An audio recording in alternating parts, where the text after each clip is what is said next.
L'importation de riz à Madagascar a fortement augmenté, atteignant une hausse de près de 213% par rapport à l'année dernière. Cette situation révèle un écart avec les promesses gouvernementales d'autosuffisance alimentaire et soulève des questions sur l'efficacité des politiques agricoles.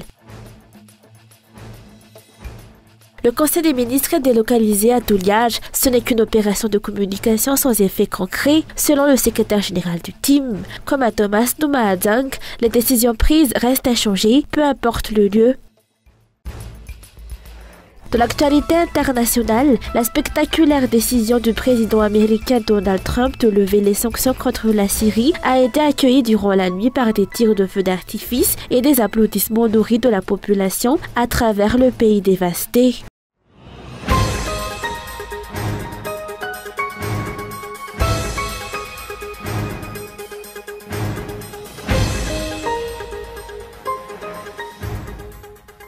L'importation de riz à Madagascar continue de croître, reflet direct de l'insuffisance de la production locale.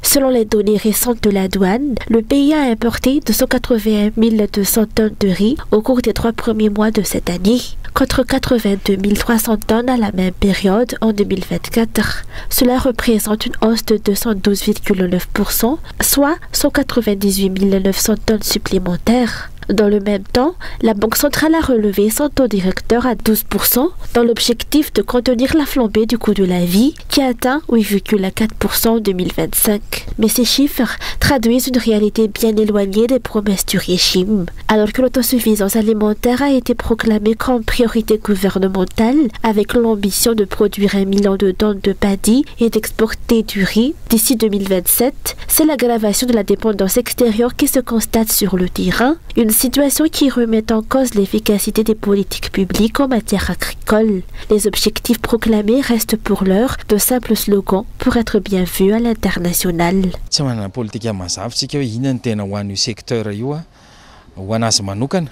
Nous n'avons pas de politique claire pour redresser efficacement le secteur, qu'il s'agisse de la culture ou du transport du riz. Les actions des autorités manquent de coordination, si bien que la production locale ne suit pas, tout comme l'approvisionnement en riz sur les marchés. Résultat, même en pleine saison de récolte, le pays se voit contraint d'importer massivement.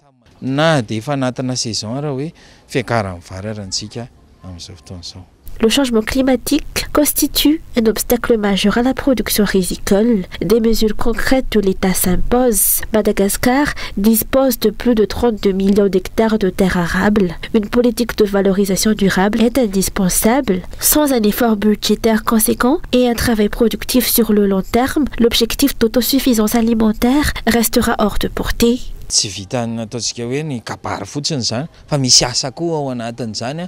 Les discours ne suffisent plus. Il faut des actions concrètes et sérieuses, car il est ici question de nourriture, un besoin fondamental de tout être humain. Ce secteur doit être priorisé dans l'utilisation des deniers publics. Les infrastructures liées à la production et à l'acheminement du riz doivent être privilégiées, tandis que les projets moins urgents peuvent attendre. Des résultats visibles devraient être dans la prochaine année.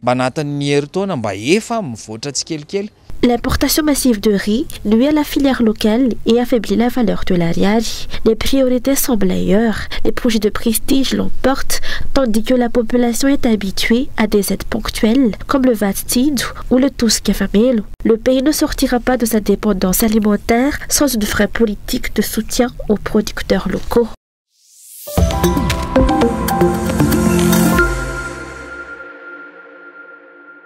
Le Conseil des ministres de ce jour se tiendra à Touliar. Il ne s'agit que de poudre aux yeux et d'une tentative de séduire la population sans apporter de solutions concrètes aux problèmes de fond, estime le secrétaire général du parti TIM. À l'instar de ce qui s'est passé à Thomas Noumahadzang, ces déplacements n'ont aucun impact réel. Les décisions prises restent les mêmes, qu'elles soient débattues à Atalalajiv ou en province. Toujours selon ses propos, cette démarche exclut les députés. Le régime impose des actions précipitées, non prioritaires et court-circuite les représentants du peuple. La loi de finances 2025 en est l'exemple le plus frappant, décidé en Conseil des ministres sans aucune révision ni débat parlementaire.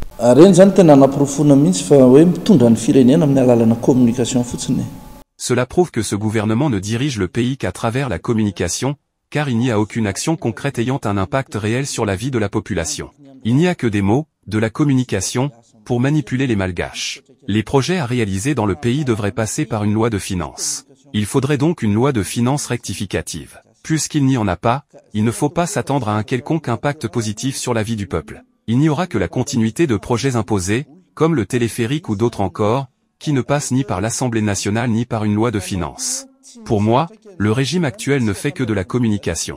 Rien de bon pour la population. Ce ne sont que des gaspillages de fonds publics.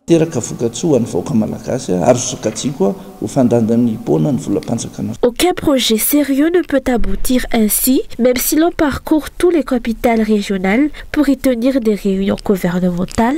Selon encore ce dernier, il a également précisé que la tenue de ce conseil à Touliage serait liée à l'affaire de Basse-Touliage. Pour lui, ce type de projet engage l'avenir du pays et doit impérativement être présenté au Parlement avant toute mise en œuvre. Les députés sont les représentants légitimes du peuple. Ils doivent pouvoir en débattre, voter et non être écartés pendant que le gouvernement multiplie les décisions de terrain.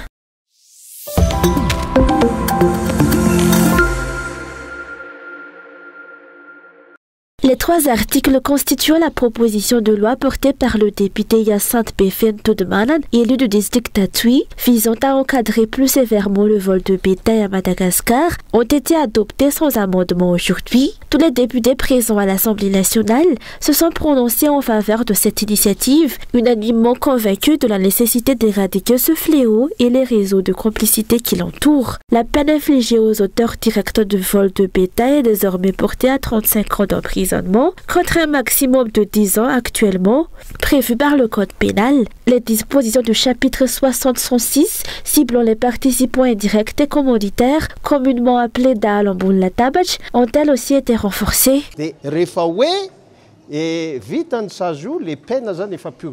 Une fois sa peine purgée, le condamné ne pourra pas réintégrer la communauté de la province où il a commis ses méfaits.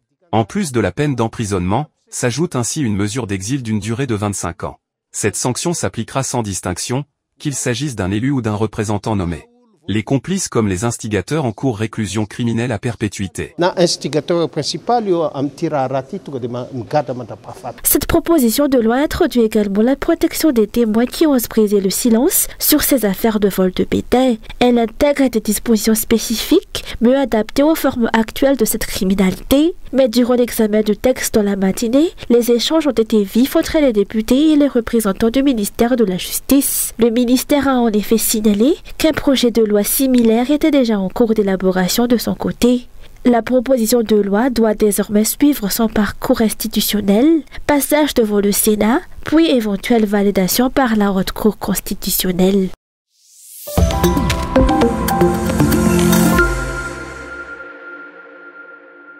Les politiciens, notamment le parti Kidal, ont dénoncé les restrictions imposées à l'association EDSK 72 lors de la commémoration du 13 mai 1972. Alors que 60 membres étaient venus déposer les gerbes de fleurs sur la place du 13 mai hier, seuls 20 d'entre eux ont été autorisés à y accéder. Le 13 mai 1972 est une date marquante dans l'histoire de Madagascar, au même titre que le 29 mars 1947 et le 7 février 2009. Ce jour-là, de nombreux Malgaches ont été blessés ou ont perdu la vie en réclamant un changement de système et en rejetant toute forme de domination néocoloniale. C'est une mémoire collective qui mérite d'être respectée, enseignée et transmise, affirment les membres de l'association. Les dirigeants actuels n'ont pas le droit d'entraver la commémoration d'un événement aussi important, selon les explications. Notre président actuel est de nationalité française, alors que cette lutte du 13 mai 1972 visait justement à rejeter la domination française. Il n'était même pas encore né à cette époque, normal donc qu'il n'en saisisse ni le sens ni l'importance. Ce sont pourtant les dirigeants eux-mêmes qui auraient dû s'organiser pour déposer des gerbes de fleurs à la place du 13 mai. C'est une page essentielle de notre histoire. Pourquoi alors ces restrictions? C'est triste à dire, mais la démocratie dans notre pays va mal. La date du 10 août devrait également être commémorée.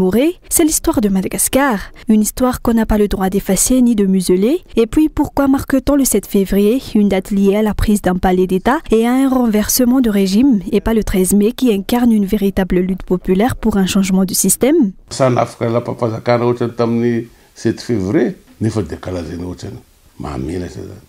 La place du 13 mai était inaccessible hier, bouclée par un important dispositif de sécurité. Depuis les mouvements pacifiques de 2023, cette place reste en permanence sous surveillance. Or, c'est un lieu symbolique ancré dans l'histoire des luttes populaires à Madagascar. Empêcher son accès revient à nier un droit fondamental à l'expression démocratique. D'après ce politicien, le régime actuel, qui a le plus restreint la liberté de rassemblement depuis l'histoire de la République malgache.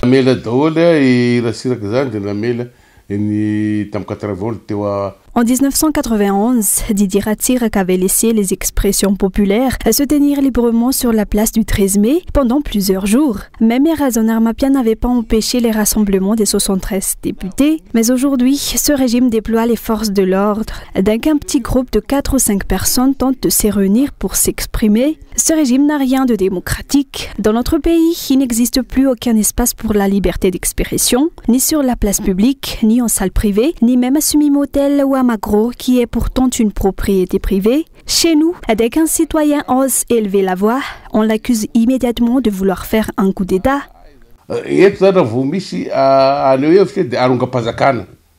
La plupart des membres de l'association EDSCA 72 sont des personnes âgées. Leur seule intention était de rendre hommage à leurs camarades disparus. Ils ne représentent ni une menace, ni une force de déstabilisation. Le traitement qui leur a été réservé illustre, selon ce politicien, la tendance autoritaire grandissante observée dans la gestion actuelle du pouvoir.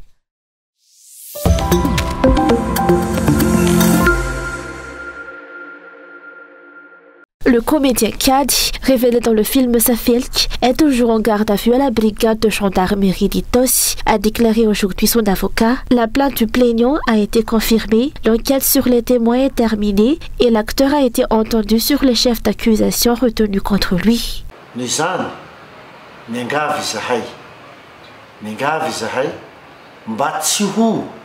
Aussi, nous appelons les utilisateurs des réseaux sociaux à ne pas substituer aux juges dans cette affaire, laissant les autorités compétentes accomplir leur mission dans le respect des procédures. En tant qu'avocat de Kiad, je tiens à transmettre en son nom ses sincères regrets à la famille endeuillée. Nous sommes tous malgaches, perdre d'une vie reste une douleur immense.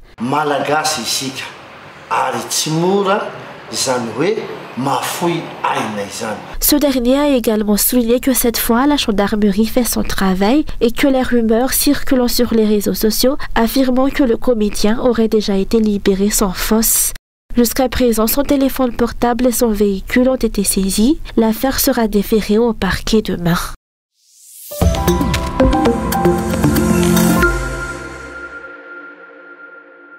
Une semaine après la hausse du prix du carburant, les tarifs des liaisons nationales ont grimpé à la gare routière de Makiandou-Tapelak, point de départ des véhicules reliant à Tal-Najiv à plusieurs régions du pays, notamment vers l'ouest, le nord et l'est. Selon les explications recueillies, cette augmentation est imputée non seulement à la flambée récente des prix à la pompe, mais également à la dégradation continue des routes, un problème régulièrement dénoncé par les transporteurs et les usagers. Les coopératives indiquent que les passagers réagissent mal à cette hausse, certains renonçant même à voyager. Le nombre d'usagers a sensiblement diminué ces derniers jours.